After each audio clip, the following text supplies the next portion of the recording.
ഷെലൻസ് kitchen art. ഇന്ന് ഞാൻ പരിചയപ്പെടുത്തുന്നത് അരി അരച്ച ഹൽവയാണ്.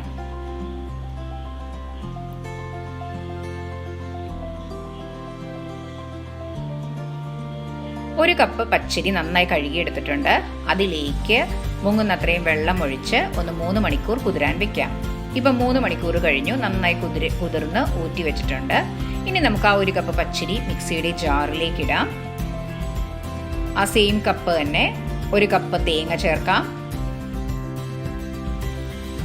1/4 കപ്പ് വെള്ളം ഒഴിച്ച് നമുക്ക് നല്ല ഫൈൻ പേസ്റ്റ് ആവുന്ന വരെ ഒന്ന് അരച്ചെടുക്കാം. ഇപ്പം നല്ല ഫൈൻ പേസ്റ്റ് ആയിട്ട് അരിഞ്ഞിട്ടുണ്ട്. നമുക്ക് ഈ ഒരു കൺസിസ്റ്റൻസിയാണ് വേണ്ടത്. പാനിലേക്ക് 1 കപ്പ് ശർക്കര ചേർക്കാം. 2.25 കപ്പ് വെള്ളം, സെയിം അളന്ന കപ്പ് തന്നെയാണ് വെള്ളവും എടുത്തിരിക്കുന്നത്.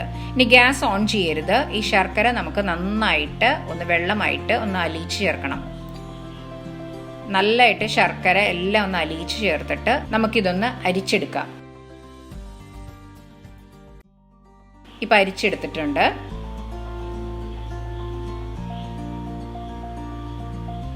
ഇനി നമുക്കതിലേക്ക് നേരത്തെ അരച്ചു വെച്ച പച്ചരിയും തേങ്ങ മിശ്രിതം ചേർക്കാം.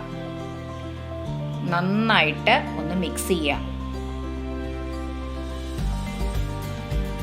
ഇപ്പം നന്നായി മിക്സ് ചെയ്തെടുത്തിട്ടുണ്ട്. ഒരു നുള്ളു ഉപ്പ് ചേർക്കാം.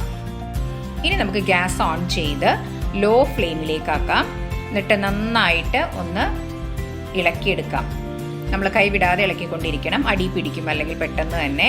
നമുക്ക് ഏകദേശം ഒരു 10 മിനിറ്റ് ഇളക്കിയെടുക്കാം. ഇപ്പം 10 മിനിറ്റ് കഴിഞ്ഞു. ഈ ഒരു കൺസിസ്റ്റൻസി ആയിട്ടുണ്ട്. ഇനി ഇതിലേക്ക് 2 ടേബിൾ സ്പൂൺ നെയ്യ് ചേർക്കാം. വേണമെങ്കിൽ ഒരു സ്പൂൺ എക്സ്ട്രയും കൂടെ ആഡ് ചെയ്യാവുന്നതാണ്. ഇപ്പം ഞാൻ 2 സ്പൂണ് ഞാൻ ചേർത്തിട്ടുള്ളൂ. മധുരം ഓരോരുത്തരുടെ ആവശ്യത്തിനനുസരിച്ച് കൂട്ടുകയും കുറയ്ക്കുകയൊക്കെ ചെയ്യാം. ഇനി ഇത് നമുക്ക് നന്നായിട്ട് പാൻ വിടുന്ന പാകമാവുന്നത് വരെ നന്നായിട്ട് ലോ ഫ്ലെയിമിലിട്ട് ഇളക്കിയെടുക്കണം. നമ്മൾ എത്രയും നല്ല സോഫ്റ്റ് ആയിട്ട് ഇളക്കിക്കൊണ്ടിരിക്കുന്നു, അത്രയും സോഫ്റ്റ് ആവും നമ്മളുടെ ഹൽവയും. മധുരമൊക്കെ ഓരോരുത്തരുടെ ആവശ്യത്തിനനുസരിച്ച് കൂട്ടുകയും കുറയ്ക്കുകയൊക്കെ ചെയ്യാം. ഇതൊരു ആവറേജ് മധുരം ഉണ്ടാവുള്ളൂ. ഇനി മധുരം വേണമെന്ന് തോന്നുവാണെങ്കിൽ കൂടുതലിടാം. ഇപ്പം ഞാനൊരു 5 ഏലക്കായ തൊലി കളഞ്ഞത് ചതച്ചതും കൂടി ഇതിലേക്ക് ചേർക്കുകയാണ്. ഇപ്പം നമ്മളുടെ ഏലക്കായുടെയും നെയ്യിൻ്റെയും ശർക്കരയുടെയൊക്കെ നല്ല ഒരു ഫ്ലേവർ നമുക്ക് കിട്ടുന്നുണ്ട്. നമ്മളുടെ ഹൽവ നല്ല പാനിൽ നിന്ന് ഇങ്ങനെ വിട്ടു വന്നുകൊണ്ട് ഒരു പരുവായിട്ടുണ്ട്. അതിലൊട്ടും ജലാംശമൊന്നുമില്ല. പാനിൽ നിന്നും നമ്മളുടെ കയ്യിലിൽ നിന്നും വിട്ടുവരുന്ന ഒരു പാകമാവണം. ഏകദേശം ഒരു 10-15 മിനിറ്റ് എടുക്കും. ഇതിപ്പോൾ ഒരു 10-12 മിനിറ്റ് കഴിഞ്ഞിട്ടുണ്ട്. ഇപ്പം നമ്മളുടെ ഹൽവ റെഡി ആയിട്ടുണ്ട്. ഇനി ഒരു ബൗളിൽ കുറച്ച് നെയ്യ് ഒഴിക്കാം. അതൊന്ന് ബ്രഷ് ചെയ്തെടുക്കാം. ഇനി അതിലേക്ക് നമ്മൾ നേരത്തെ തയ്യാറാക്കി വെച്ച ഹൽവ ചേർക്കാം. ഇനി ഒന്ന് നന്നായിട്ടൊന്ന് ലെവൽ ചെയ്തെടുക്കാം.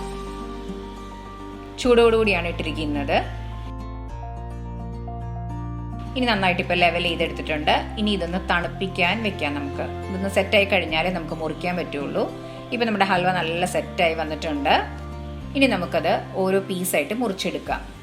എല്ലാവരും ട്രൈ ചെയ്ത് നോക്കണം. നല്ല സോഫ്റ്റ് ആയിട്ടുള്ള ഹൽവയാണിത്.